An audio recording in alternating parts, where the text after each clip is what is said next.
Pakinggan po ninyo mga kapatid Ibang nakikita ni Apostol Pablo kung bakit ayaw niyang isama si John Mark. Ibang nakikita niya. Sa kabilang banda, si Apostol Barnabas, iba rin ang nakikita niya.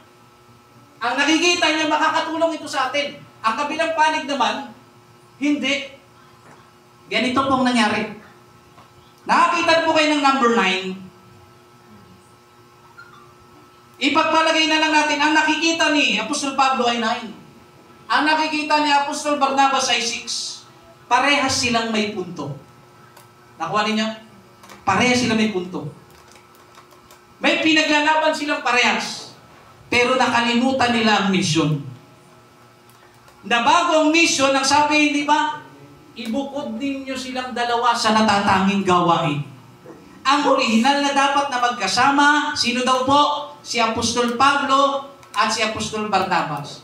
Alam niyo mga kapatid, sa tindi ng kanilang pagtatalo, wala man lang may nakaalala kung bakit sila magkasama. Kasi kung meron, dapat sinabi, alam mo, Barnabas, kapatid, hindi ba't bago pa siya sumama sa atin, ipinatong ng mga matatanda ng iglesia ang kanilang kamay sa atin. Nagsalita ang banal na espiritu na ibukod daw tayo sa isang gawain. Ngayon maghihiwalay tayo dahil sa taong ito. Nakuha ninyo, mga kapatid? Pero nang nangyari solusyon, hiwalay talaga. Dapat natin nalalahanin, don't take John Mark with you on your missionary journey. Ang pinupunto ko po na John Mark, mga kapatid, huwag mong isasama sa paglilingkod mo sa Panginoon ang mga bagay na hindi naman kailangan at makakatulong sa paglilingkod mo sa Diyos. Mga bagay at mga tao, mga kapatid, na kung saan ilalayo ka lang sa paglilingkod sa Diyos, finish the mission. Bagamat sila po ay nag-part ways, hindi po nila hininto ang misyon. Ilagay nyo sa isipan ninyo, hindi naging hadlang ang kanilang pag-part ways, mga kapatid, para ihinto ang misyon. Pero, nasa alang-alang yung dapat sana na dapat ay mangyari. Pakinggan niyo po. Marami po sa mga mananampalataya ang nagsasabi, tingnan ninyo, kung hindi sila nagtalo, hindi kakalat ang Ebanghelyo. Yes, nyo? Alam kong napapakinggan nyo yan. At isa po ako dyan. Ngunit ng akin po itong pagbulay-bulayan, ibinabalik ako ng Panginoon dito sa Acts chapter 30 na kung saan, sabi ng Espiritu Santo, ibukod ninyo si Apostol Pablo at si Barnabas para sa isang natatanging gawain. At akin itong sinuri, mga kapatid. Ang sabi sa pagsusuri, kung hindi daw naghiwalay si Apostol Pablo at si Barnabas, may malaki pa at malawak na pwedeng mangyaring epekto at impact nila sa kasaysayan ng isang Christianity, mga kapatid, sa sanglibutan. Nagigets ninyo? Pero, bakit inalaw ng Diyos na nagkahiwalay po sila? Hindi naman po ang Diyos ang nagdesisyon na maghiwalay kayo. Ang desisyon na yon ay nanggaling sa kanila. Pero hindi nila naisip, mga kapatid, na merong sinabi ang banal na Espiritu, kayo ay magkasama. Para rin niyang tanong na ganito paano kaya kung hindi kinain ni Adan at ni Eva ang prutas? Ano kaya ang buhay? Sa tingin mo, hindi ba't ang saya? Positibo ang lahat, mga kapatid. Pero ano nangyari? Nagkaganito-ganito tayo. Nagkaroon ng sad boy, nagkaroon ng sad girl, nagkaroon ng sad mama, sad papa. Ang daming nangyaring hindi naman natin ito pangarap at hindi natin ito gusto. Pero ano nangyari? Ang Diyos ay may remedyo. Niremedyohan ng Diyos. Pinadala niya kanyang anak para iligtas po ang sanlibutan. Tayong lahat. Pero ano po ba ang maganda? ang remedyo o yung original na plano? Sige nga.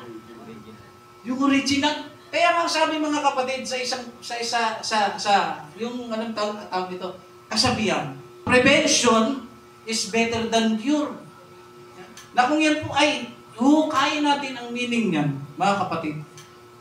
Mas maigi pa na iwasan mo na yung masamang mangyayari kaysa sa solusyonan mo pagkatapos mangyari. Kung hindi sila nag-part ways, mga kapatid, mayroong malaking epekto na mangyayari. Amen. Huwag natin gamitin ang verse ng pagtatalo na ito para ikabit sa ating mga personal na buhay. Alam mo, nakatulong kasi yung paghihiwalay natin eh. Kaya nagkaganito yung buhay ko, nagkaganito yung ministry ko. Siguro kalooban din ng Diyos. Nakita niyo mga kapatid? Nandito na naman tayo sa salitang siguro. Hindi ka pala sigurado. Alam niyo mga kapatid, gusto ko kayong i-encourage sa isang sitwasyon na ganito. Kapag alam ninyo na ang isang tao ay inilagay sa inyo ng Diyos na kasama po ninyo, hanggang kamatayan nyo yan, kasama nyo yan, hanggang pagdating ng Panginoon kung sakasakali, huwag nyong iiwan ang tao na partner ninyo. Gaya ng mag-asawa. Huwag nyong iiwan ang asawa ninyo kahit anong mangyari. Dahil yan po, kasal kayo. Yan po, nangako kayo sa Diyos. Hindi nyo dapat iiwan yan. Sasamahan nyo yan. Mamahalin nyo yan sa kabila ng mga kakulangan niya. Mahalin nyo yan mga kapatid. Huwag po kayong tumulad sa kaya kita iniwan dahil nakita ko sa kanya ang wala sa'yo. Hindi mo ba naisip? Marami kang wala sa sarili mo pero pinanatili ng asawa mong manatili sa'yo sa kabila ng mga kakulangan mo. Nakita ninyo? Marami ring masigit sa'yo. Pero bakit nananatili ang asawa mo? Dahil naiintindihan niya yung mission. Magkasama kayo, humarap sa dambana. Ganon din sa atin. Di ba? Nabaptize kayo, kung sa mga nanonood, kung saan kayo nabaptize, sumisilong kayo sa inyong church ngayon, kasalukuyan. Yan po ang kasama ninyo. Yan ang kasama nyo sa journey. Huwag kayong magsasama ng John Mark, mga kapatid, na magpa-part ways kayo ng pastor ninyo. Hindi po yan. Iisipin mo, i-remedyo ulit natin kung hindi yun nangyari. Hindi sana ako drummer ngayon. Hindi sana, alam niyo mga kapatid, the original plan is better. Amen. Kaysa sa remedyo. Right. Awa na lang ng Diyos, kaya nare-remedyo natin. Di ba? Ang tigas ng ulo mo, sinasabihan ka ng pastor mo, huwag ka muna mag-ano, nabuntis ka ngayon. Pero mabuti ang Diyos, nire-remedyo ka lang. Nakakapaglingkod ka pa rin. Kasi nagsisi ka eh. Tama? Nagsisi ka. Pero yung consequences ng ginawa mo, kailangan mong pagtiisan. Yan ang dapat mong pagbayaran. Remedyo na lang ang para sa iyo. Alam niyo mga kapatid, manatili po tayo sa original na plano, huwag po sa remedyo.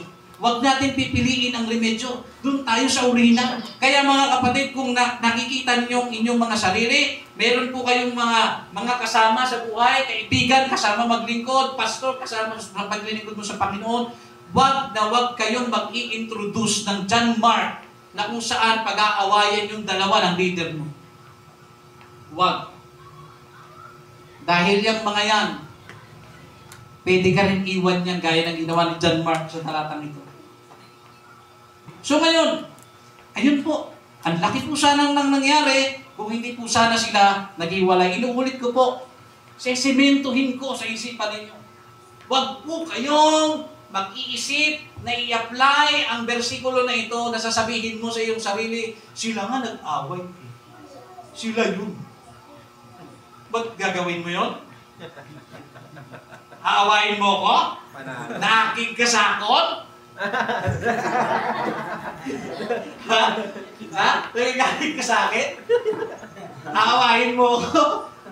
Salita kilaw po yun. Nagagalit ka sa akin? Gusto mo mangyari yun? Alam mo, history nila yun eh. History nila yun. Dapat nga mga kapatid, tandaan niyo po ang dapat ma-establish sa isipan natin, wag natin tularan yung nangyari.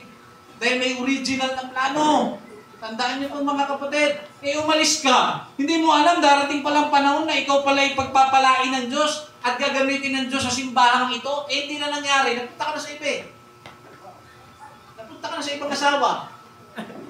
Napunta ka na sa ibang tao. Napunta ka na sa ibang pananampalataya. Yan, pinapalawak ko lang po mga kapatid. So wag po natin, ulitin ko po ha, ang nanghihinayang ako kung natuloy sana. Sa journey ito, ilalagay ko sa isipan ninyo, sa journey nating lahat, may mga sasama, may mga mangiiwan, pero wag niyong kakalimutan ang mission dapat may pagpatuloy. Ipagpatuloy po natin ang mission mga kapatid na ibinigay po sa atin ng ating Panginoon.